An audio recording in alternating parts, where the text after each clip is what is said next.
순자야. 제발, 제발 우리 엄마 좀 살려줘. 너밖에 없어. 이미 4명의 간병인이 뺨을 맞고 도망간 501호 병실.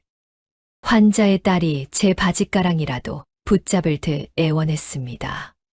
하지만 저는 그 여자의 얼굴을 똑똑히 기억합니다. 1년 전 동창회에서 20년 경력의 저를 남의 똥오줌이나 치우는 년이라며 공개적으로 모욕했던 바로 그 성공한 친구 김영희였습니다. 친구라는 이름으로 저를 짓밟았던 그 입으로 이제는 친구라는 이름에 매달리는 그 모습이 참 뻔뻔하다는 생각이 들었습니다. 그리고 저는 제게 일생일대의 굴욕을 안겼던 그 친구의 부탁을 냉정하게 거절했습니다. 미안해요, 영희 씨. 저는 이미 약속한 환자분들이 있습니다. 스케줄이 꽉 찼어요. 복수심 때문이었냐고요? 아닙니다.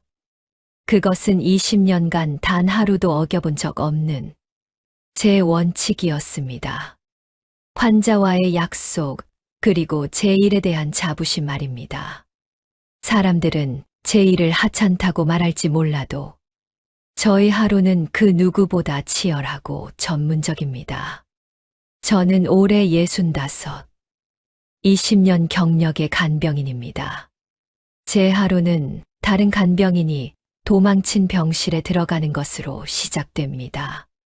손에는 20년 동안 함께한 낡은 가방 하나. 그 안에는 환자 한 분 한 분의 이름과 증상, 케어 방법이 빼곡히 적힌 수첩이 들어 있습니다. 새벽 5시 30분 병원에 도착한 저는 복도를 걷습니다. 그리고 오늘도 405호 병실 앞이 시끄럽습니다. 신입 간병인이 병실 밖에서 울고 있습니다. 저는 조용히 다가갑니다. 무슨 일이에요? 선생님, 뺨 맞았어요. 할머니가 도둑년이라고. 물컵도 던지시고. 무서워서 못 들어가겠어요. 이것이 제가 20년간 마주해온 일상입니다. 치매와 선망 환자, 다른 간병인들이 가장 꺼리는 환자들. 저는 뺨을 맞은 후배의 어깨를 가볍게 두드려줍니다. 괜찮아요. 환자분이 나쁜 게 아니에요. 아프신 거예요. 제가 들어가 볼게요. 저는 손을 깨끗이 씻은 후 조용히 405호 병실 문을 엽니다. 침대에는 80대 할머니가 누워 계십니다. 알츠하이머 말기. 온몸이 떨리고 눈빛은 공포로 가득합니다. 누구야? 나가. 이 도둑년아. 할머니가 침대 옆 물병을 집어듭니다. 썩 꺼져. 내 돈 다 훔쳐갔지. 경찰 불러. 물병이 제 쪽으로 날아옵니다. 저는 침착하게 피합니다. 20년간 쌓아온 노하우. 첫 번째 원칙, 절대 환자의 말을 부정하지 않습니다. 저는 할머니에게 천천히 다가가며 부드러운 목소리로 말합니다. 할머니, 순자 왔어요. 많이 놀라셨구나. 가까이 오지 마. 도둑년. 누가 우리 할머니 물건 훔쳐 가려고 했어요? 내 지갑 다 가져갔어. 제가 다 지켜드릴게. 걱정 마세요. 저는 할머니 편이에요. 저는 환자의 세계에 들어갑니다. 할머니가 보는 도둑이 진짜라고 인정해드립니다. 그리고 제가 지켜드리는 사람임을 알려드립니다. 천천히, 조심스럽게 할머니 침대 옆에 앉습니다. 할머니, 손 좀 잡아도 될까요? 제가 여기 있을게요. 할머니의 떨리는 손을 부드럽게 잡습니다. 10분, 20분. 할머니의 호흡이 조금씩 고르게 변합니다. 순자, 네, 할머니. 제가 여기 있어요. 고마워. 할머니의 눈빛이 돌아왔습니다. 이 작은 전투에서 승리하는 것. 이것이 바로 남들이 하찮다고 말하는 제1의 전문성입니다. 저는 할머니의 혈압을 체크하고 상태를 수첩에 기록합니다. 복도로 나오자 간호사가 저를 보며 안도의 한숨을 쉽니다. 역시 순자 선생님이에요. 선생님 아니었으면 큰일 날 뻔했어요. 다른 간병인 3명이 벌써 바뀌었는데 아니에요. 할머니도 많이 불안하셨을 거예요. 어떻게 그렇게 잘하세요? 저는 쑥스럽게 웃었습니다. 하지만 저는 알고 있습니다. 치매와 선망 환자를 돌보는 것은 단순한 육체 노동이 아니라 정신적 인내와 전문적 기술이 필요한 일이라는 것을. 20년 동안 제가 돌본 환자는 300명. 그중 치매 환자 80명, 선망 환자 35명, 욕창, 낙상, 감염 발생률 0%. 이것이 제 자부심입니다. 이것이 제 하루입니다. 화려하지는 않지만 의미 있고 보람찬 하루. 하지만 이 순간만큼은 제가 누구보다 값진 일을 하고 있다고 확신합니다. 집으로 돌아오는 버스 안에서 저는 우편함에서 받은 봉투 하나를 꺼냈습니다. 행복고등학교 45주년 동창회 초대장. 45년 만에 재회. 저는 설레는 마음 반, 두려운 마음 반으로 초대장을 바라봤습니다. 학창 시절 친구들은 지금 어떻게 살고 있을까? 나를 기억이나 할까? 오랜 망설임 끝에 저는 결심했습니다. 그래, 한번 가보자. 오랜만에 친구들 얼굴도 보고. 하지만 저는 아직 몰랐습니다. 그 동창회가 제 인생에서 가장 굴욕적인 날이 될 거라는 것을. 그리고 그 굴욕이 결국 저를 가장 빛나게 만들 기회가 될 거라는 것도. 동창회 당일. 저는 옷장 앞에서 한참을 고민했습니다. 화려한 옷은 없었습니다. 평생 검소하게 살았으니까요. 결국 가장 단정해 보이는 베이지색 재킷과 검정 바지를 골랐습니다. 거울 앞에서 머리를 매만지고 약간의 화장을 했습니다. 그래도 꿈이니까 나 좀 괜찮네. 이 정도면 괜찮겠지. 동창회가 열린 곳은 시내 한복판의 고급 레스토랑 그랑블루였습니다. 입구부터 범상치 않았습니다. 발레 파킹 서비스, 샹들리에가 빛나는 로비, 고급스러운 인테리어. 저는 문을 열고 들어서며 움찔했습니다. 친구들의 옷차림이 너무 화려했습니다. 명품 가방, 반짝이는 액세서리, 고급스러운 정장. 저는 순간 제가 너무 초라해 보이는 것 같아 주눅이 들었습니다. 어머, 박순자 맞아? 한 여자가 제게 다가왔습니다. 이미영. 학창 시절 같은 반이었던 친구였습니다. 미영아, 오랜만이야. 정말 오랜만이네.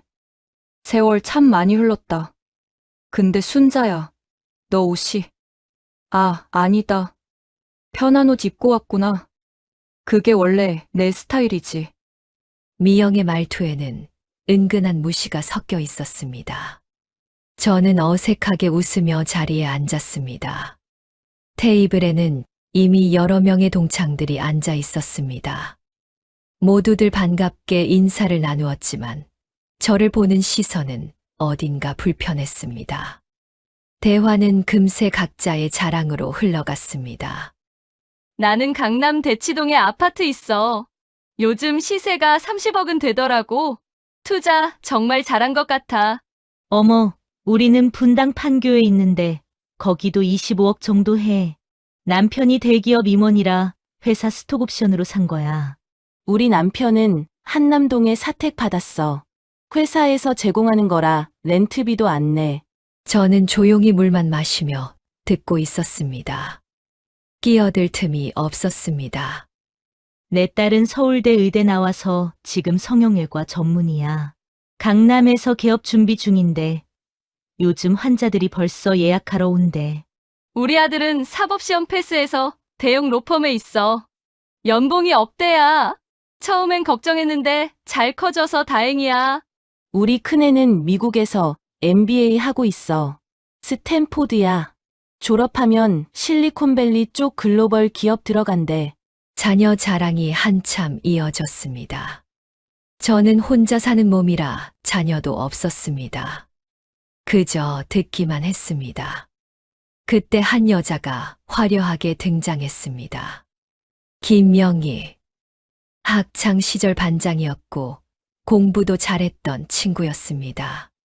명품 핸드백과 고급 시계를 착용하고 있었습니다. 어머, 다들 왔구나. 미안해, 회의가 늦게 끝나서. 영희는 샤넬 가방을 테이블에 내려놓으며 자리에 앉았습니다. 영희야, 오랜만이야. 영희 너는 뭐 하고 지내? 나? 중소기업 운영해. 직원이 한 50명 정도 되나?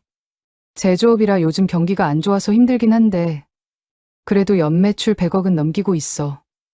영희의 등장으로 분위기가 더욱 고조되었습니다. 역시 영희는 성공했어. 단장이 다르긴 다르네. 리더십이 남달랐으니까. 우리 중에 제일 잘 나간 거 아니야? 영희는 만족스러운 표정으로 주위를 둘러보다가 구석에 조용히 앉아있는 저를 발견했습니다. 박순자? 너도 왔구나. 영희가 제게 다가와 악수를 청했습니다. 영희야, 오랜만이야. 정말 오랜만이네.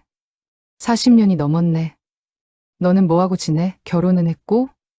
저는 잠시 망설이다가 조용히 답했습니다. 남편은 10년 전에 암으로 먼저 갔어. 나는 간병인 일하고 있어. 순간 테이블이 조용해지고 모두의 시선이 제게 쏠렸습니다. 영희가 놀란 듯 물었습니다. 간병인? 그 병원에서 환자 돌보는 거? 응, 20년째 하고 있어. 영희의 표정이 미묘하게 변했습니다. 동정과 우월감이 섞인 표정이었습니다. 아, 그래. 그런 일 하고 있었구나. 힘들겠다. 간병인이면 남의 똥오줌 치우는 거 아니야? 진짜 힘든 일이잖아. 맞아. 우리 시어머니 병원에 계실 때 간병인 아줌마가 그런 일 했어. 정말 고생하시더라. 제 얼굴이 붉어졌습니다. 영희가 제 어깨를 가볍게 두드리며 말했습니다. 순자야, 그래도 일 있는 게 어디야. 요즘 노인들 많아서 그런 일 수요가 많다며? 근데 힘들지 않아? 나이도 있는데. 육체 노동이잖아. 익숙해서 괜찮아. 그래도 정말 대단하다. 나는 못할 것 같아. 너무 힘들고 더럽잖아. 그 일. 솔직히 말하면 영희의 말투는 겉으로는 칭찬 같았지만 속으로는 무시가 가득했습니다. 다른 동창들도 거들었습니다. 요즘은 외국인 간병인들도 많던데 경쟁 심하지 않아. 동남아에서 온 사람들이 싸게 해준다며. 월급은 얼마나 받아? 많이 받아? 나이 들어서도 그 일 계속할 수 있어? 체력적으로 버틸 수 있는 거야? 질문들은 호기심이라기보다 우월감의 표현이었습니다.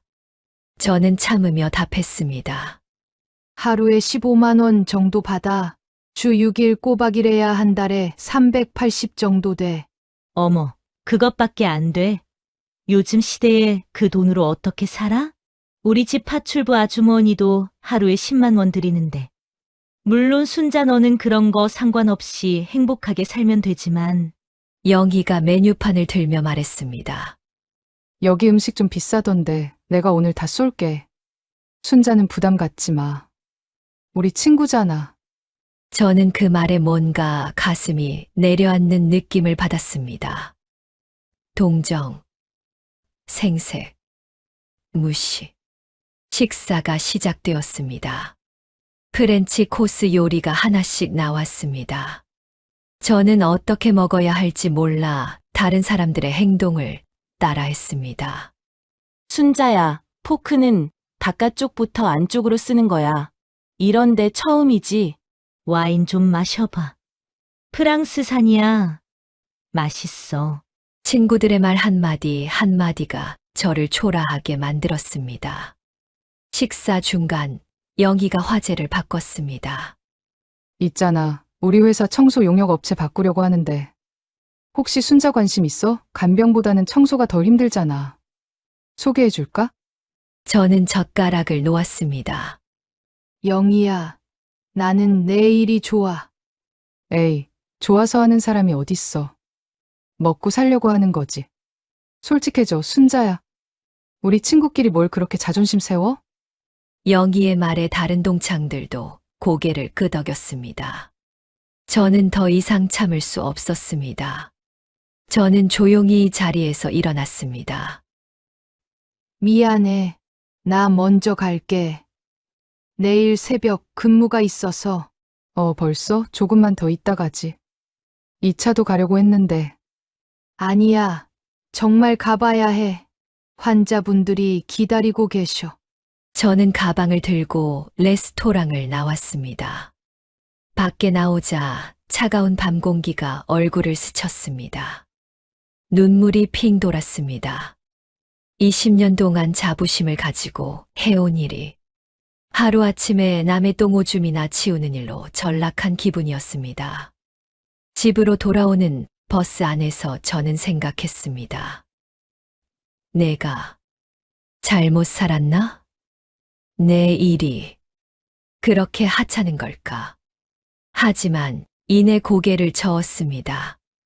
내일 아침이면 환자들이 나를 기다리고 있어. 나는 그분들에게 필요한 사람이야. 그 생각이 저를 다시 일으켜 세웠습니다. 동창회 이후 며칠간 저는 일에 집중하려 애썼지만 마음 한구석이 계속 아팠습니다. 밤마다 영희의 말이 떠올랐습니다. 남의 똥오줌이나 치우는 거 아니야? 나는 못할 것 같아. 너무 힘들고 더럽잖아. 먹고 살려고 하는 거지. 솔직해져. 저는 거울 앞에 섰습니다. 주름진 얼굴, 거친 손, 지친 눈빛. 20년의 시간이 제 얼굴에 고스란히 새겨져 있었습니다. 나는 정말 이렇게 살아도 괜찮은 걸까? 하지만 다음 날 아침 병실에서 만난 김철수 할아버지가 저를 보며 환하게 웃었습니다. 순자 왔구나. 알츠하이머로 가족도 알아보지 못하는 할아버지가 저만은 기억하고 계셨습니다. 할아버지, 잘 주무셨어요? 오늘 아침 어떠세요? 좋아. 내가 있어서 좋아. 할아버지의 손이 제 손을 꼭 잡았습니다. 그 순간 저는 눈물이 핑 돌았습니다. 맞아. 이거야. 이게 내가 이 일을 하는 이유야. 그날 오후 간호사가 저를 찾아왔습니다. 순자 선생님, 간호부장님이 찾으세요. 저를요? 저는 불안한 마음으로 간호부장실로 향했습니다. 무슨 일일까? 문을 열고 들어가자 간호부장이 서류를 보고 있었습니다. 앉으세요, 순자 선생님. 무슨 일이신지. 간호부장은 저를 바라보며 미소 지었습니다. 나쁜 얘기 아니니까 너무 긴장하지 마세요. 사실은 병원에서 간병인 교육 프로그램을 새로 만들려고 하거든요. 특히 치매와 선망 환자 케어에 특화된 프로그램이요. 네, 들었습니다. 그래서 강사를 찾고 있는데 순자 선생님이 가장 적임자라고 생각해요. 20년 경력에 특히 치매와 선망 환자 케어 전문가시잖아요. 환자들과 보호자들의 만족도도 가장 높으시고요. 저는 놀라서 눈을 크게 떴습니다. 저요? 네. 선생님께서 그동안 치매 환자 80명 이상을 돌보셨잖아요. 그것도 다른 간병인들이 포기한 환자들까지. 이런 노하우를 다른 간병인들에게 꼭 전수해 주셨으면 해요. 저는 그날 밤 잠을 이룰 수 없었습니다. 나 같은 사람이 강사를, 남을 가르칠 수 있을까? 하지만 마음 한구석에서는 설렘이 일었습니다. 내 경험이 누군가에게 도움이 될 수 있다면. 일주일 후, 저는 간호부장에게 답을 전했습니다. 해보겠습니다. 제 첫 강의는 떨렸습니다. 강의실에는 신입 간병인 20명이 앉아 있었습니다. 모두 저를 기대 어린 눈빛으로 바라보았습니다. 안녕하세요. 저는 이 병원에서 20년째 간병인으로 일하고 있는 박순자입니다.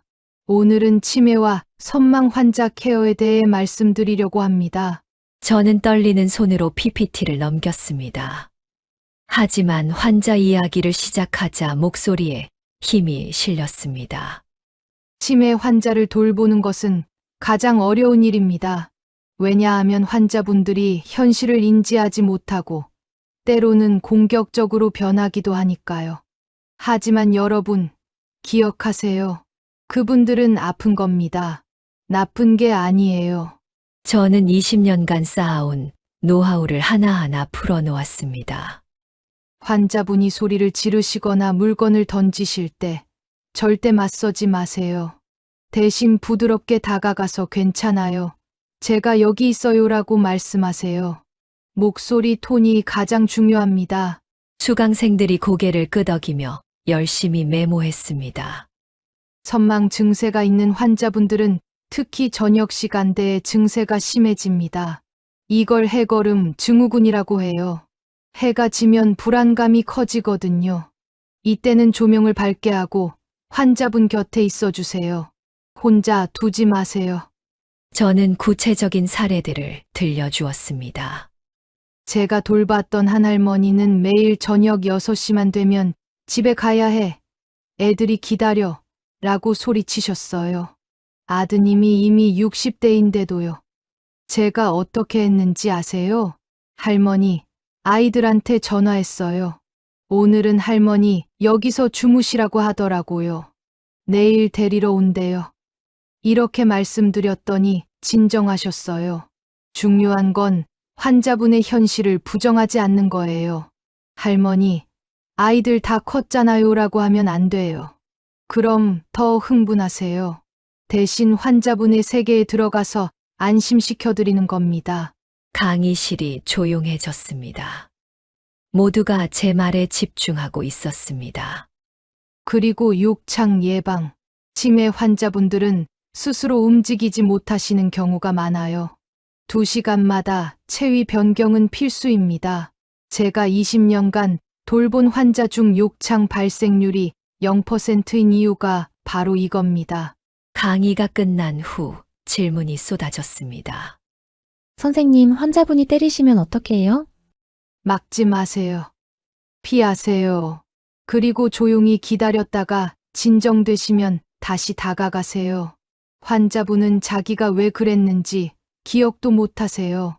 환자분과 정이 들면 돌아가실 때 너무 슬프지 않으세요? 저는 잠시 말을 멈췄습니다. 슬프죠. 매번 슬퍼요. 하지만 그분들의 마지막을 함께할 수 있다는 게 얼마나 큰 영광인지 아세요? 우리는 그분들의 인생에서 가장 힘든 순간을 함께하는 사람들이에요. 그게 바로 우리 일의 가치입니다. 박수가 터져 나왔습니다.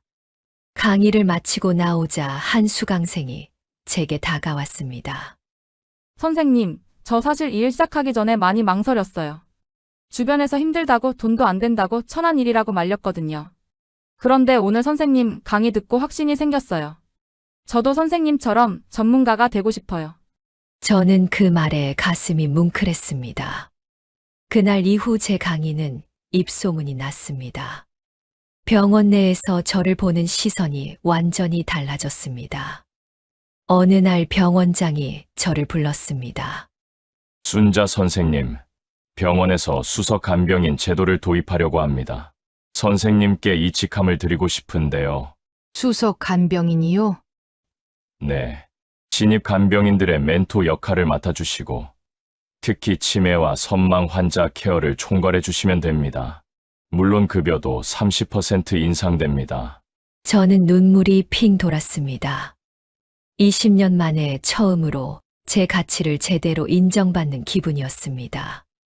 감사합니다. 최선을 다하겠습니다.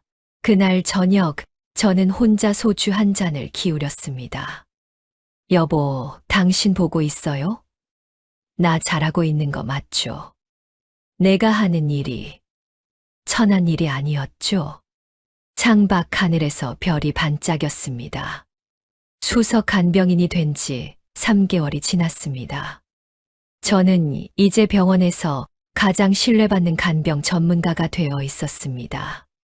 특히 치매와 선망 환자 케어에서는 저를 따라올 사람이 없었습니다. 그러던 어느 날 오후 간호사실이 발칵 뒤집혔습니다. 큰일 났어요. 501호 환자 또 간병인 바뀌었대요. 벌써 몇 명째예요? 4번째요. 오늘 들어온 간병인이 2시간 만에 도망갔어요. 제가 간호사실로 들어갔습니다. 무슨 일이에요? 담당 간호사가 한숨을 쉬며 말했습니다.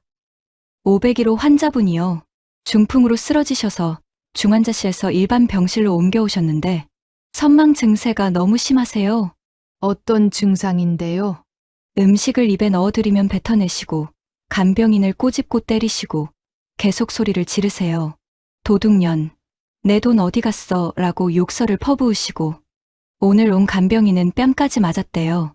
저는 고개를 끄덕였습니다. 전형적인 중풍 후 선망 증세였습니다. 보호자분은요? 딸이 있는데 완전히 지쳐 계세요. 벌써 일주일째 제대로 못 주무셨대요.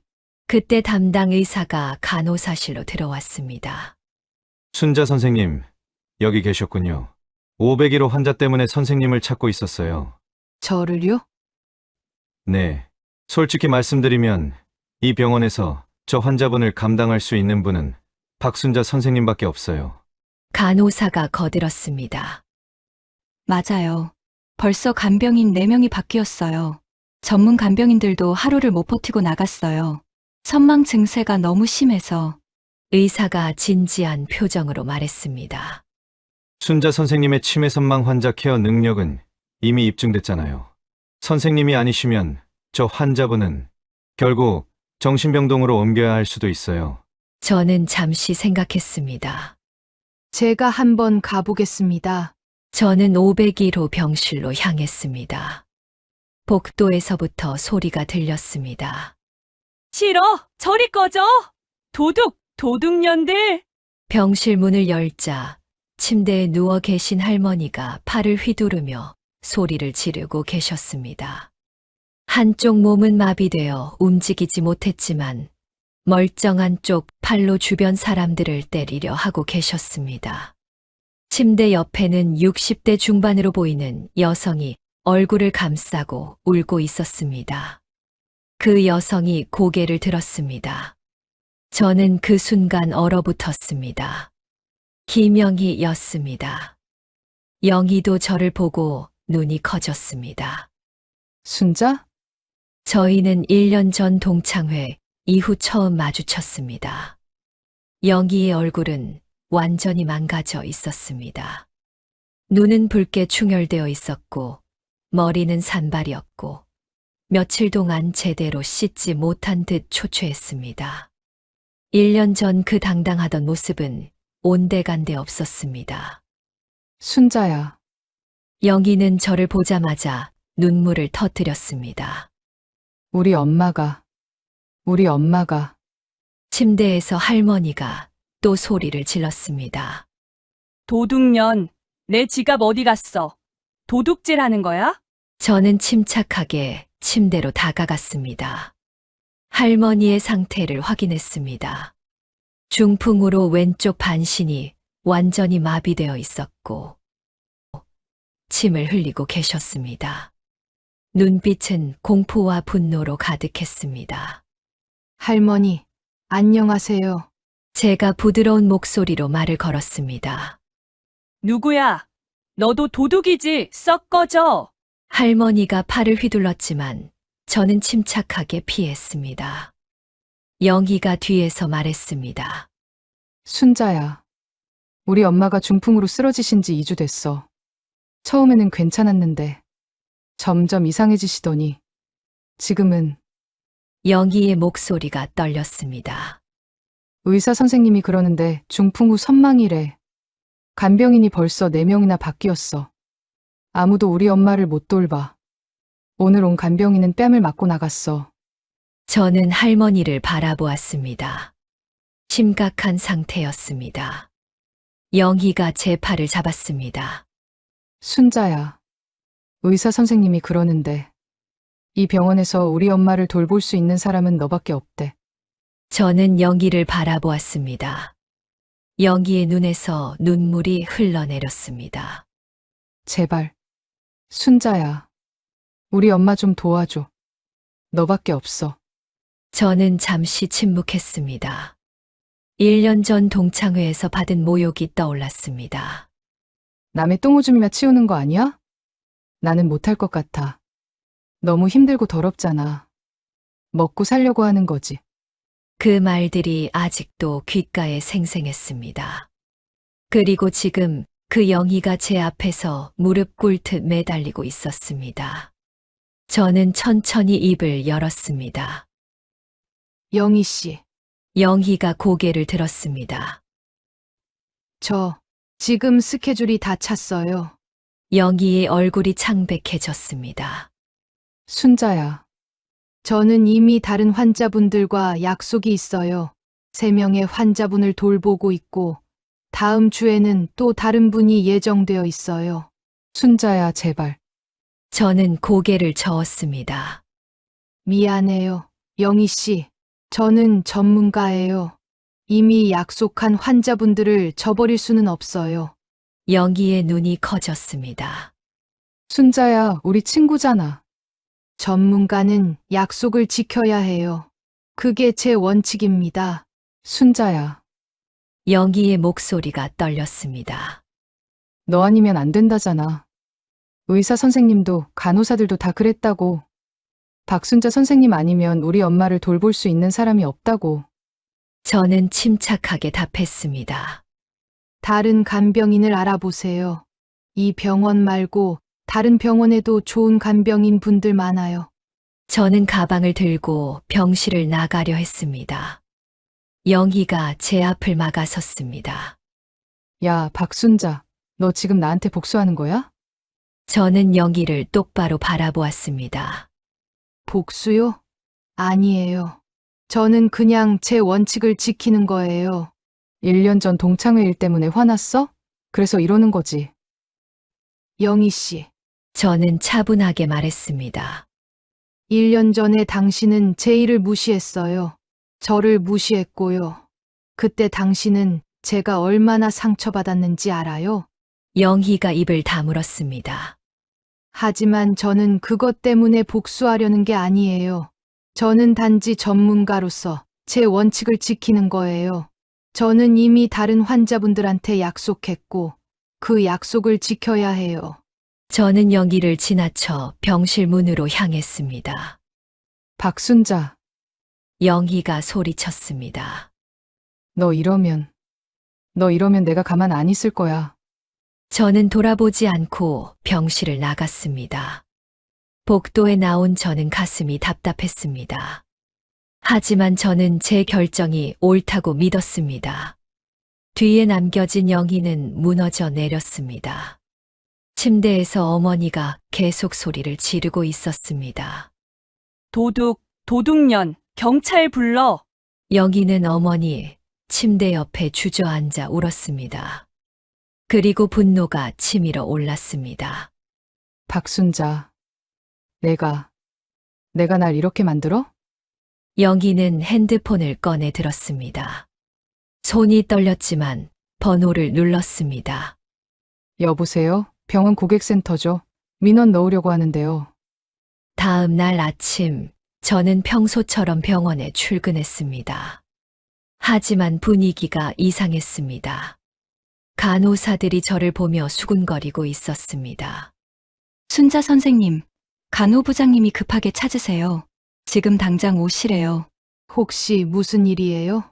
잘 모르겠는데 표정이 안 좋으세요? 저는 불안한 마음으로 간호부장실로 향했습니다.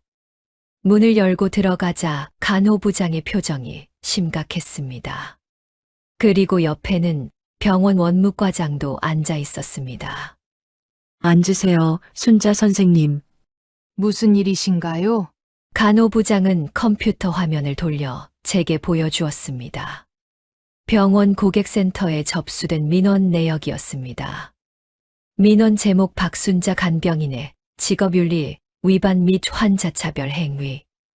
민원인 김영희 501호 환자 보호자. 저는 눈을 크게 떴습니다. 간호부장이 민원 내용을 읽어 내려갔습니다. 박순자 간병인은 환자를 선별적으로 받고 있으며 금전적 이유로 환자를 거부했습니다. 돈을 더 주겠다는 제안에도 불친절하게 거절했습니다. 이는 전문 간병인으로서 직업윤리에 어긋나는 행동입니다. 또한 환자 가족에게 모욕적인 태도를 보였으며 과거 개인적인 감정으로 업무를 거부한 것이 명백합니다. 박순자 간병인은 일부러 환자를 가려받으며 더 많은 돈을 요구하는 것으로 보입니다. 저는 믿을 수 없다는 표정으로 화면을 바라보았습니다. 부장님, 이건 사실이 아니에요. 저는 단지 이미 약속한 환자분들이 있어서. 원무과장이 끼어들었습니다. 순자 선생님, 문제는 민원인 김영희 씨가 우리 병원의 주요 후원자라는 겁니다. 매년 5천만 원씩 기부하시는 분이고 이 사회와도 친분이 있으세요. 간호부장이 한숨을 쉬었습니다. 그리고 김영희 씨가 어제 저한테 직접 전화를 했어요. 뭐라고 하셨는데요? 박순자 간병인을 당장 징계하지 않으면 저는 이 문제를 언론에 제보하고 보건복지부에 정식으로 고소하겠습니다. 라고. 저는 할 말을 잃었습니다. 원무과장이 서류를 꺼냈습니다. 그리고 이건 오늘 아침에 추가로 접수된 민원입니다. 저는 서류를 받아 읽었습니다. 박순자 간병인은 환자 가족을 무시하고 오만한 태도를 보였습니다. 수석 간병인이라는 직함을 이용해 다른 간병인들을 차별하고 있습니다. 이런 사람이 교육 강사를 맡는 것은 부적절합니다. 제 손이 떨렸습니다. 간호부장이 안타까운 표정으로 말했습니다. 순자 선생님, 저는 선생님을 믿어요. 하지만 병원 입장에서는 이 민원을 무시할 수가 없어요. 그럼 제가 어떻게 해야 하나요? 내일 오전 10시에 환자안전위원회 면담이 있을 거예요. 거기서 이 건에 대해 해명하셔야 해요. 그리고 간호부장이 말을 멈췄습니다. 김영희 씨도 참석하신대요. 저는 고개를 끄덕였습니다. 가슴이 답답했습니다. 그날 저녁 저는 잠을 이룰 수 없었습니다. 20년간 성실하게 일해온 내가 이런 상황에 처하다니.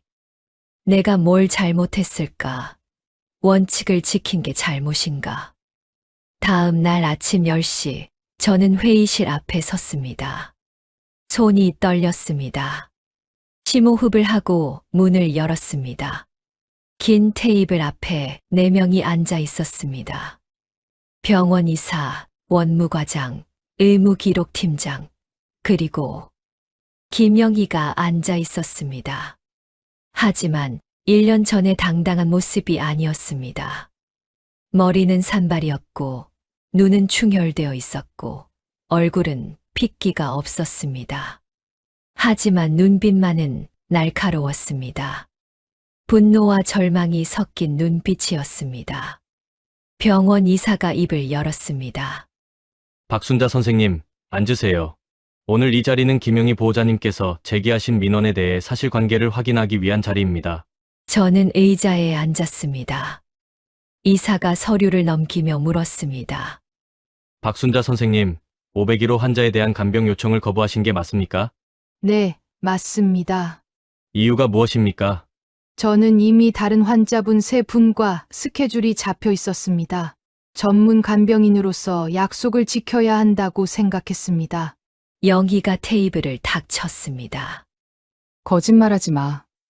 모두가 영희를 바라보았습니다. 너는 나한테 개인적인 감정이 있어서 거절한 거잖아.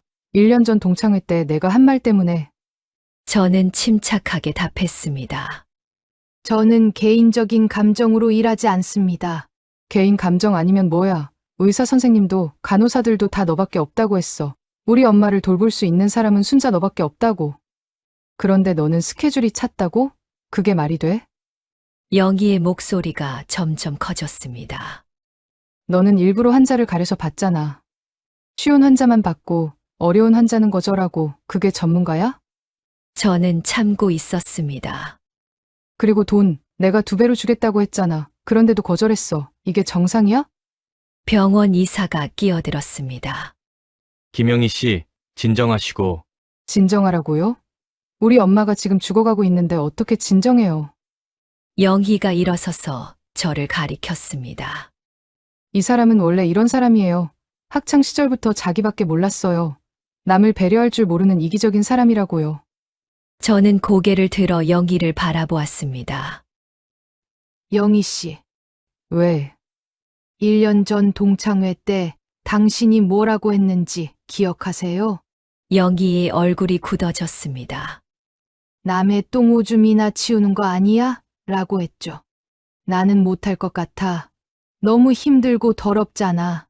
라고 했죠. 회의실이 조용해졌습니다.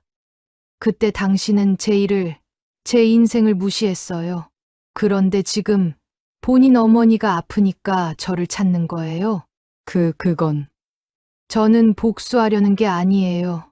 단지 제 원칙을 지키는 거예요. 영희가 다시 소리쳤습니다. 원칙? 내 따위가 무슨 원칙이 있어. 간병인 주제에. 순간 회의실이 얼어붙었습니다. 영희는 이성을 완전히 잃었습니다. 너 같은 사람이 무슨 수석 간병인이야. 무슨 교육 강사야. 환자를 가려서 받고 돈 더 준다는데도 거절하고. 영희가 가방에서 서류를 꺼냈습니다. 저는 이 병원의 후원 이사입니다. 매년 5천만 원씩 기부해왔어요. 그리고 제 회사 직원 50명이 이 병원을 이용하고 있고요. 영희는 서류를 테이블에 내던졌습니다. 박순자 씨, 당장 징계하세요. 안 그러면 저는 이 병원을 더 이상 후원하지 않을 겁니다. 그리고 보건복지부에 정식으로 고발하겠습니다. 언론에도 제보할 거예요. 병원 이사의 얼굴이 굳어졌습니다. 영희가 저를 노려보며 말했습니다. 박순자, 내가 선택해. 너의 원칙이 중요해. 아니면 직업이 중요해. 저는 입술을 깨물었습니다. 20년 만에 처음으로 인정받았는데 이제 모든 것이 무너질 위기에 처했습니다. 원무과장이 조심스럽게 입을 열었습니다. 순자 선생님, 혹시 다른 환자분 스케줄을 조정해서 저는 고개를 들어 원무과장을 바라보았습니다. 제가 만약 여기서 제 원칙을 굽힌다면 저는 더 이상 전문가가 아닙니다. 영희가 비웃었습니다. 전문가? 웃기지 마. 너는 그냥 간병인이야, 간병인. 그때 회의실 문이 열렸습니다. 회의실 문이 활짝 열리며 간호부장이 3개의 큰 파일을 들고 들어왔습니다. 뒤따라 병원 담당 의사 2명도 함께 들어왔습니다. 잠깐만요. 제가 중요한 자료를 가져왔습니다. 간호부장은 테이블 위에 파일들을 내려놓았습니다. 표지에는 박순자 간병인 업무평가 및 환자 피드백 자료집 이라고 적혀 있었습니다. 병원 이사가 물었습니다. 이게 뭡니까? 이 자료에는 지난 1년간 박순자 선생님에 대한 모든 객관적 평가가 담겨 있습니다. 저는 이 면담이 공정하게 진행되어야 한다고 생각합니다. 간호부장은 첫 번째 파일을 열었습니다. 먼저 이건 환자 보호자들이 보낸 감사 편지입니다. 총 47통입니다. 영희의 표정이 굳어졌습니다. 간호부장이 편지 한 통을 꺼내 읽기 시작했습니다. 박순자 선생님 덕분에 저희 아버지께서 알츠하이머로 고생하시면서도 편안하게 임종하셨습니다. 다른 간병인 3분이 하루도 못 버티고 나갔는데 순자 선생님은 6개월 동안 아버지를 가족처럼 돌봐주셨습니다. 마지막 순간까지 아버지의 손을 잡아주시고 위로해주신 선생님을 평생 잊지 못할 것입니다. 간호부장은 또 다른 편지를 꺼냈습니다. 박순자 선생님은 단순한 간병인이 아닙니다. 우리 어머니가 중풍 후 선망으로 폭력적으로 변하셨을 때 다른 간병인들은 모두 도망갔습니다. 하지만 순자 선생님은 3개월 동안 어머니를 돌보시며 기적적으로 증세를 완화시키셨습니다. 선생님은 진정한 전문가이십니다. 간호부장은 편지를 계속 읽어 내려갔습니다. 회의실에 있던 모든 사람들이 숙연해졌습니다. 영희의 얼굴이 점점 창백해졌습니다. 간호부장이 두 번째 파일을 열었습니다. 그리고 이건 의료진 평가서입니다. 박순자 선생님과 함께 일한 의사 12명, 간호사 35명의 평가입니다. 담당 의사 중 한 명이 일어섰습니다. 제가 직접 말씀드리겠습니다. 박순자 선생님은 제가 20년 의사 생활을 하면서 만난 간병인 중 최고입니다. 환자 관찰 능력이 뛰어나고 위급 상황을 조기에 감지하는 능력이 탁월합니다. 또 다른 의사가 말을 이었습니다. 특히 치매와 선망 환자 케어에서는 박순자 선생님을 따라올 사람이 없습니다. 다른 간병인들이 하루도 못 버티는 환자를 선생님은 몇 달씩 돌보십니다. 이건 단순한 인내심이 아니라 전문적인 기술입니다. 간호부장이 서류를 꺼냈습니다. 이것은 박순자 선생님의 지난 1년간 업무 기록입니다. 간호부장은 영희를 똑바로 바라보며 말했습니다. 김영희 씨, 선생님께서 담당하신 환자는 총 28명. 그중 치매 환자 15명, 선망 환자 8명. 다른 간병인들이 거부한 최악의 환자들입니다. 그리고 간호부장은 목소리에 힘을 주었습니다. 욕창 발생률 0%, 낙상 사고 0%, 감염 발생률 0%, 환자 가족 만족도 98.5%. 이는 전국 평균을 월등히 상회하는 수치입니다. 병원 의사가 놀라서 서류를 보았습니다. 간호부장이 계속 말했습니다. 복도에서 소리가 다 들렸습니다. 김영희 씨, 당신은 박순자 선생님께 간병인 주제라고 말씀하셨죠? 영희는 고개를 들 수 없었습니다. 하지만 박순자 선생님은 우리 병원의 공식 수석 간병인이십니다. 간병인 교육 프로그램의 수석 강사이시고 보건복지부로부터 올해의 간병인상 후보로 추천된 분이십니다. 간호부장은 영희에게 한 걸음 다가갔습니다. 그리고 가장 중요한 것은 간호부장의 목소리가 떨렸습니다. 당신 어머니 같은 환자를 케어할 수 있는 유일한 분이 바로 박순자 선생님이십니다. 그런 분에게 지금 당신은 무슨 짓을 하고 있는 겁니까? 영희는 얼굴이 새하얘졌습니다. 간호부장이 서류를 더 꺼냈습니다. 501호 환자 김영희 씨의 어머니, 중풍 후 극심한 선망 증세, 폭력적 성향, 지난 2주간 간병인 4명 교체, 평균 근무 시간 6시간, 이 중 1명은 2시간 만에 도망갔습니다. 간호부장이 영희를 바라보았습니다. 이런 환자를 돌볼 수 있는 사람이 이 병원에 몇 명이나 있을까요? 아니, 이 나라에 몇 명이나 있을까요? 영희는 입을 열 수 없었습니다. 간호부장이 목소리를 높였습니다. 박순자 선생님을 함부로 대하신 건 선생님의 전문성을 무시하신 겁니다. 20년간 쌓아온 경력과 실력을, 그리고 무엇보다 환자를 향한 진심을 무시하신 겁니다. 영희의 눈에서 눈물이 흘러내렸습니다. 병원 의사가 영희를 바라보며 엄격하게 말했습니다. 김영희 씨, 당신이 박순자 선생님께 사과하셔야 할 것 같습니다. 그리고 제기하신 민원은 전부 사실무근으로 판명되었습니다. 영희는 고개를 들 수 없었습니다. 간호부장이 저를 바라보며 말했습니다. 박순자 선생님, 저는 선생님이 자랑스럽습니다. 20년간 묵묵히 환자를 돌보시며 쌓아온 전문성, 그리고 원칙을 지키는 그 강직함. 그게 바로 진정한 전문가의 모습입니다. 제 눈에 눈물이 고였습니다. 선생님께서 스케줄을 조정할 수 없다고 하신 것은 당연한 겁니다. 이미 약속한 환자분들에 대한 책임이 있으시니까요. 그게 바로 전문가의 자세입니다. 회의가 끝났습니다. 병원 이사가 선언했습니다. 박순자 선생님에 대한 민원은 전부 기각합니다. 그리고 김영희 씨의 민원 제기 방식은 부적절했음을 공식 기록으로 남기겠습니다.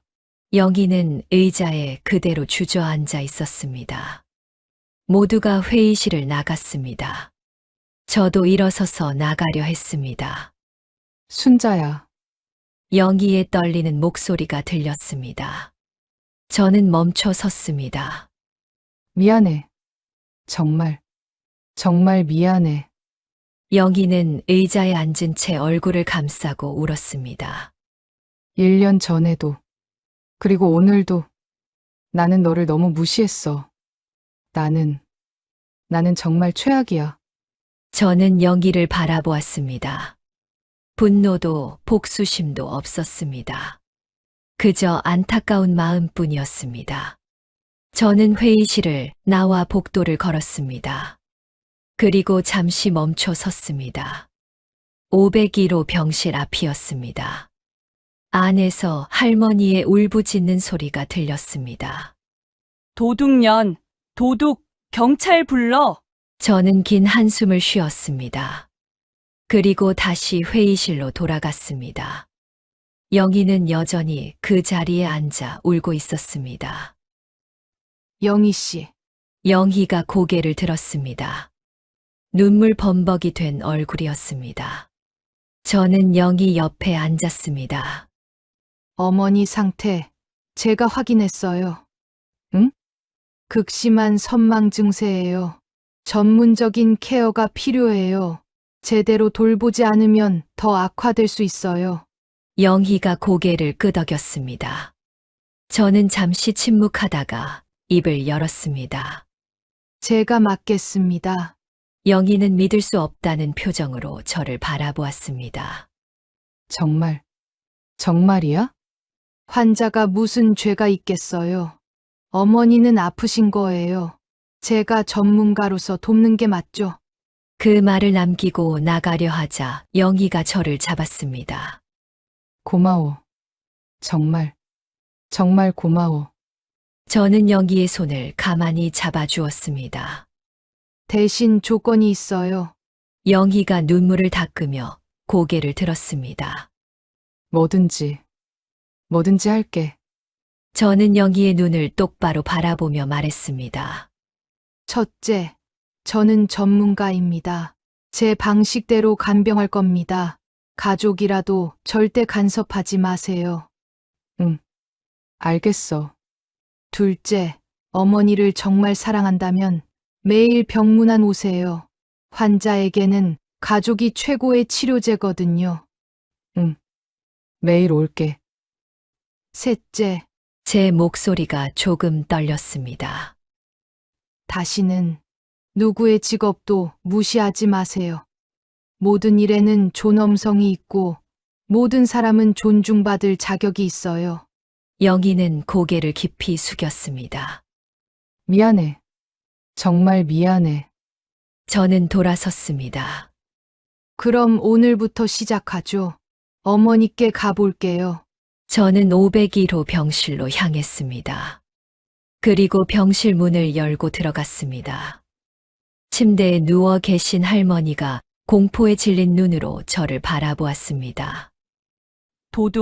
도둑이야. 저는 부드럽게 미소 지으며 침대로 다가갔습니다. 할머니, 안녕하세요. 저는 박순자 간병인입니다. 이제부터 제가 할머니를 돌볼 거예요. 할머니가 팔을 휘둘렀지만 저는 침착하게 피했습니다. 괜찮아요. 할머니, 제가 여기 있어요. 할머니를 아프게 하는 사람은 아무도 없어요. 저는 조용히 할머니 곁에 앉아 손을 잡았습니다. 우리 천천히 함께 좋아지실 거예요.